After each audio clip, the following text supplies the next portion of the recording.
আসসালামু আলাইকুম গাইস, আজকে একটা সত্য কথা বলি। আমার হাজব্যান্ড অর্থাৎ আমার স্বামীর কথা বলতেছি।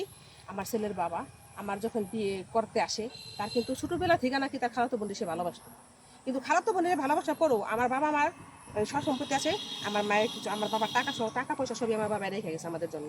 তো বুঝছেনি তো, সে নিজে বিজনেস দ্বারা তার খালাই হয়েছে গরিব, গরিবের মেয়ে বিয়ে করবে না দেখে আমাকে বিয়ে করছে। তার মানে আমার বিয়েটা আমি প্রেমের বিয়ে না, তার মানে আমাদের বাসা থেকে তারা দেখে এক মার এক ছেলে আমাদের বাসা থেকে রাজি হয়েছে যে ছেলেটা একটু গরিব হইলো, ছেলেটা ভালো, এক মার এক ছেলে, ছেলেটা দেখতে শুনতে এত স্মার্ট, স্মার্ট একটা ছেলে, সুন্দর, মনে করেন একদম হ্যাংলা হুংলা দেখতে, চেহারা চোহারা ভালো, সবাই মনে করেন খুশি হয়ে আমার বিয়েটা দিছে। আমি কিন্তু বিয়ে করি নাই, আমার বিয়ে দিছে।